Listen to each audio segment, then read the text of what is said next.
let's review the examples that you just did in the previous activity. Did you get them all figured out?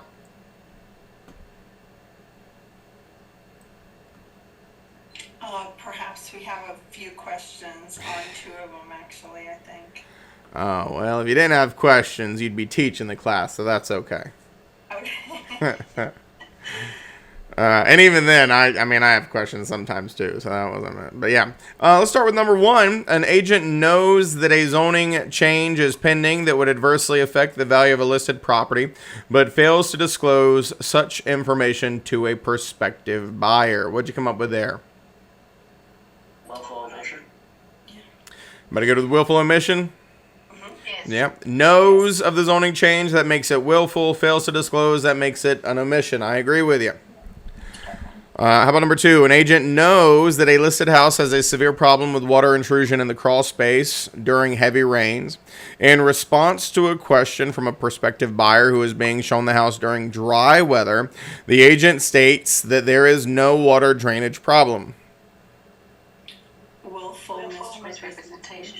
Willful misrepresentation. Agent knows about it, so once again, makes it willful.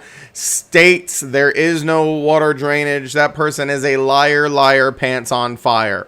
Okay, so that is a willful misrepresentation. Number 3, an agent knows that the heat pump at a listed house does not function properly, but tells a prospective buyer that all mechanical systems and appliances are in good condition.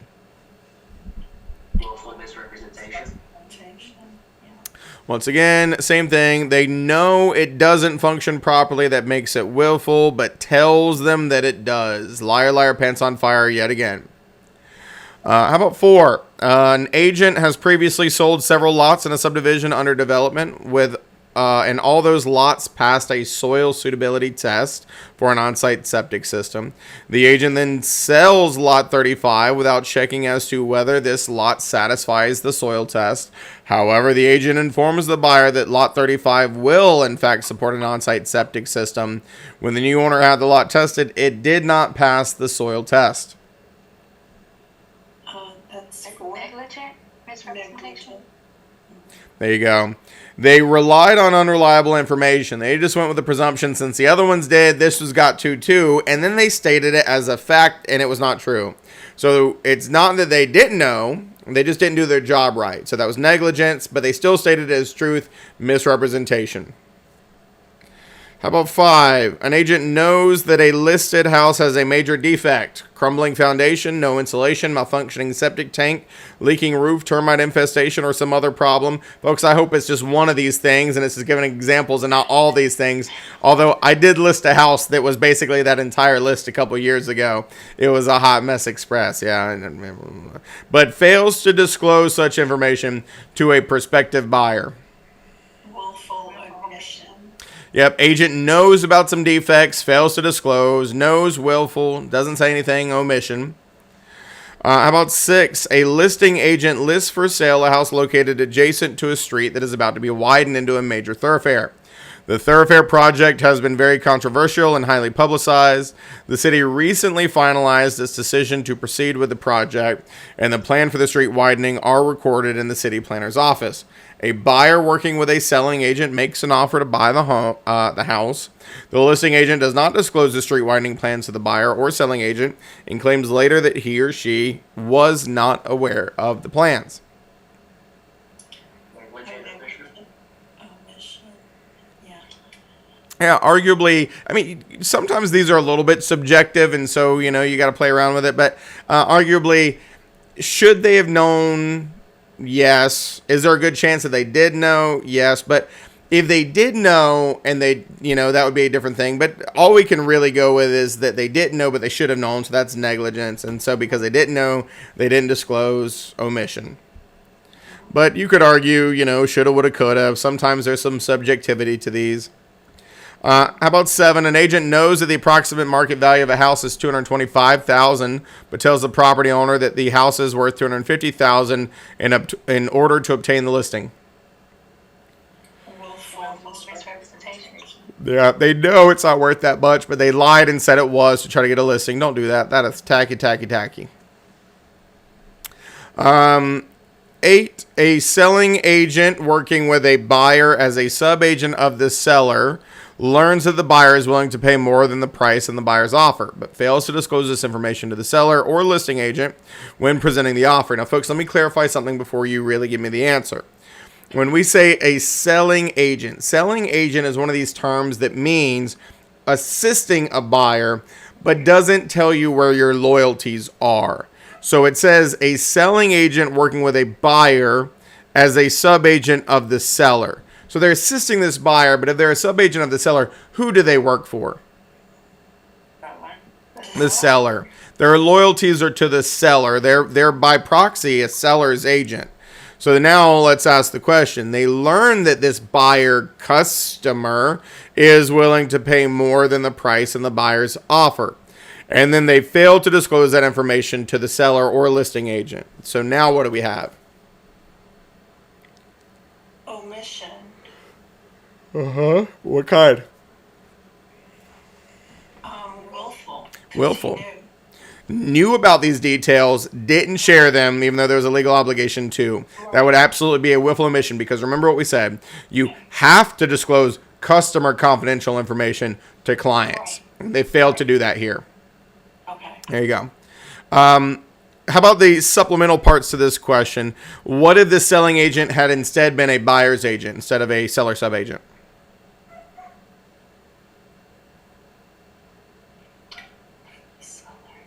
And he did nothing wrong, right? Then he did nothing wrong, because then knowing secrets about the buyer, it would be your obligation to keep your buyer client's information confidential. That's exactly right. And then, of course, the last piece is, what if the selling agent was acting as a dual agent?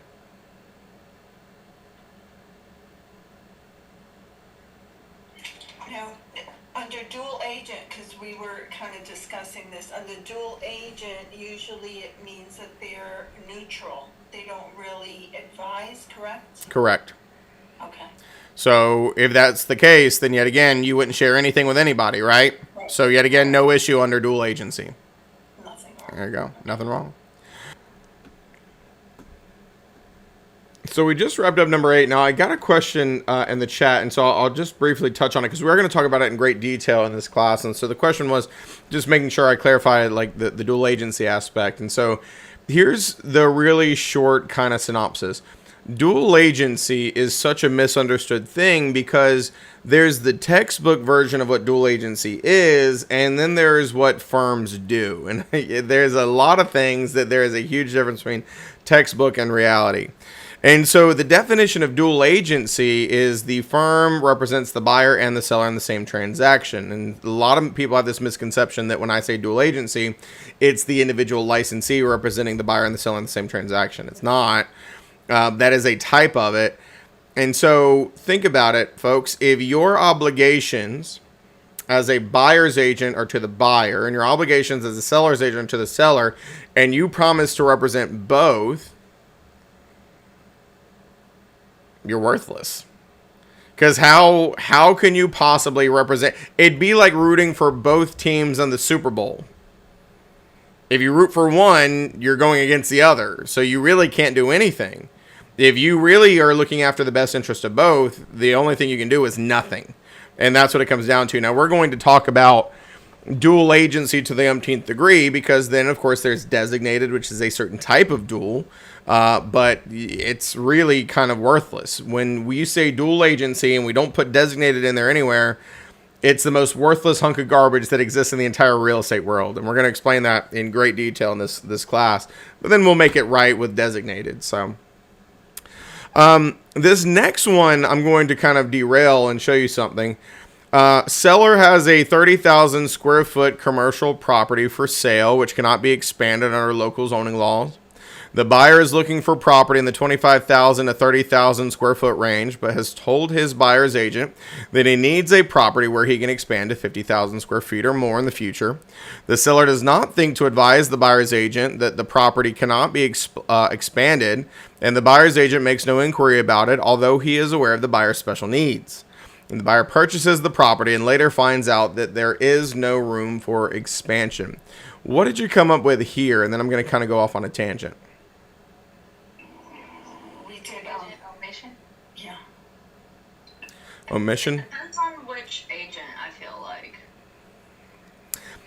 Yeah, but so let me provide clarity, because that's always a big thing that comes up.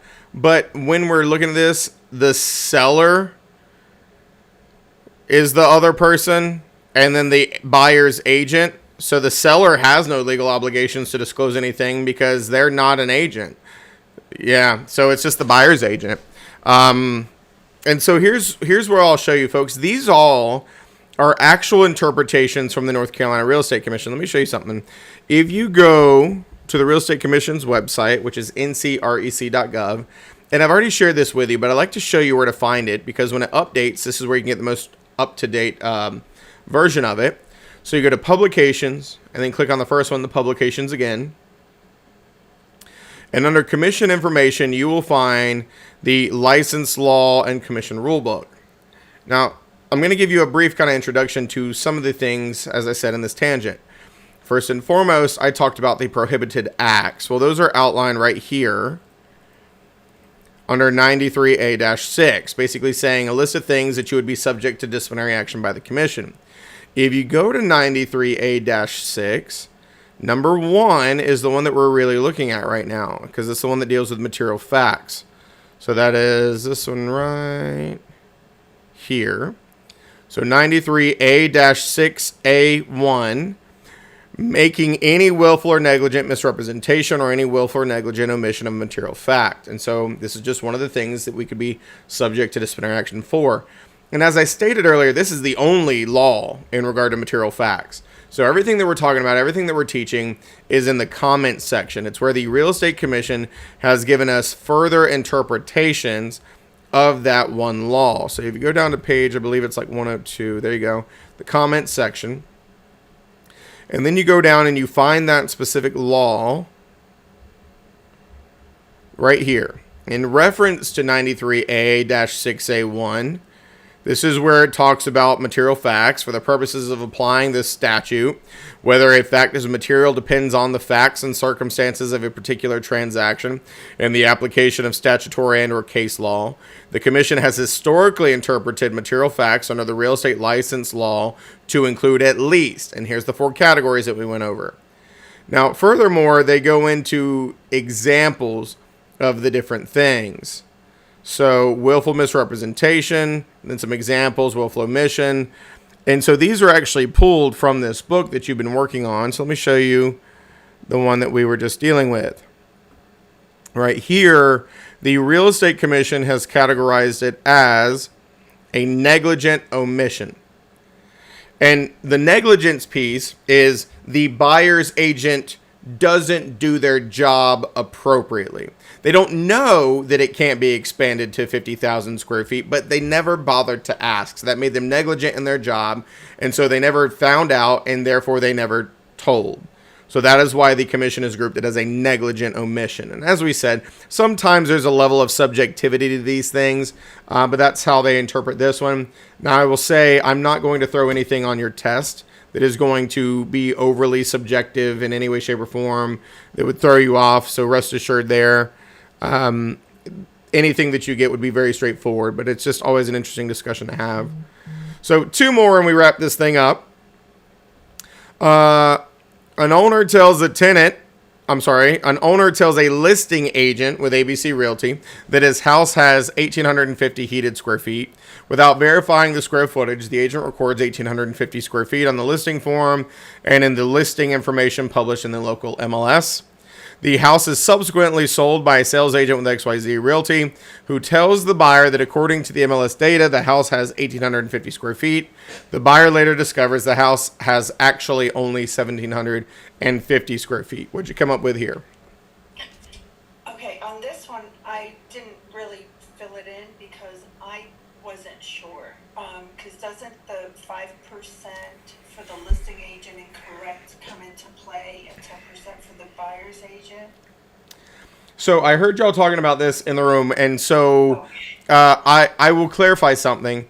Understand that there is these numerical items where they say, well, there is a little bit of grace within 5% deviation. And I haven't really heard the 10% buyer's agency one. What it really comes down to is understanding, number one, it's not a pass. So even though this is 5%, it doesn't mean that you can just guess a little bit. It's basically stating that they're not coming after your license if you're within 5%. It's still an issue, but they're not coming after your license. You're probably just going to get a slap on the wrist. You know, like it's not going to be super severe. But so when we're getting into this, take that out of it. But I will explain something out of the buyer agency side. So if we take any kind of leeway or forgiveness out of it, what do we call this? Misrepresentation. Negligent misrepresentation. Yeah, there you go. Let's combine this. Negligent misrepresentation, because they relied on an unreliable source. And so we're going to talk about measuring houses. Folks, you are not allowed to rely on unreliable sources. The tax cards, the building plans, the seller's opinion, none of those are reliable sources. And so it was negligence to not verify the information by measuring yourself or hiring somebody who was qualified to measure. And then furthermore, you disseminated that information to the public. And so it was a negligent misrepresentation. Now, I'll give you one other note here, because there is something to be aware of for the buyer side. So what they always say in regard to square footage for a buyer's agent, and we're going to talk about this in this class a lot, you have this reasonable expectation to be able to believe the information given to you by a listing agent. However, if there is reason to believe it was incorrect, we have an obligation to look into it. And so to your point, Caroline, if we're talking about 100 square feet, most buyer's agents are not going to be able to walk into a property and go, there's 100 square feet missing. We got an issue, right? Like that's like such an arbitrary amount that you may or may not notice it. And so the commission says, if it's something severe that you should have noticed and you didn't, you're in trouble. But something like this, the buyer's agent probably has no liability whatsoever. Now, if it says that it's 3,000 square feet and it's a very modest 3-bedroom, 2-bathroom, Lucy, you got some splaining to do. Because if you didn't notice half the house was missing, then you're going to be in big old trouble, right? So, yeah, so that's what it comes down to. They typically say as long as there's this reasonable expectation for it to not be discoverable, then you're not going to be in as much trouble. But if it's obvious, screamingly obvious, you better have noticed it and suggested measuring before we put in an offer. Yeah. But you're right. There is those deviations where they're not really going after you for like the listing side. But it's not a free pass. It's just, you know, we understand that there's some nuances in the way people measure, the way people round, and that's what that's supposed to account for. Last one, buyer's agent becomes aware that the seller with whom his buyer is negotiating is under pressure to sell quickly and may accept much less than the listing price. Believing such information should always be kept confidential. The buyer's agent does not provide the buyer with this information. And so what do we have here?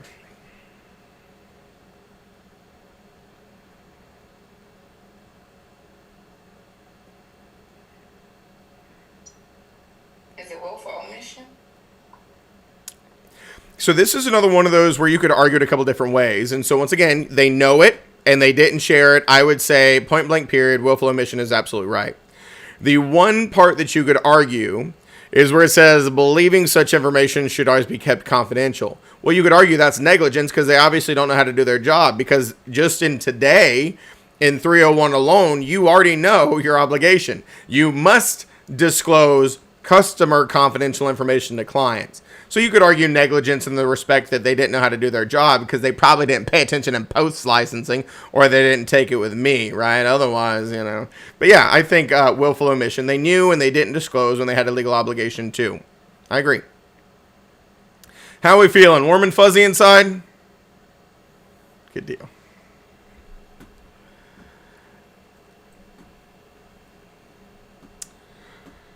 So that was, as I said, the license law and commission rules examples, and those were pulled from the book, from the North Carolina Real Estate Commission Law and Rule Manual, and it just helps you understand these different things. Now, as we kind of stated before, there is this obligation no matter which way you slice it, and so if you disseminate incorrect information as a seller to a buyer's agent and the buyer delivers it to the buyer, I mean, that's still a misrepresentation. While it typically goes from, you know, seller to agent, agent to seller, or, you know, agent, agent, agent to buyer, it could happen any which way, right? It could go directly from the seller to the buyer's agent. It could go directly from the buyer's agent to the seller. no matter which way it happens, I mean, it's still a problem. So we need to make sure that we get these things correct and are always appropriately disclosing this information.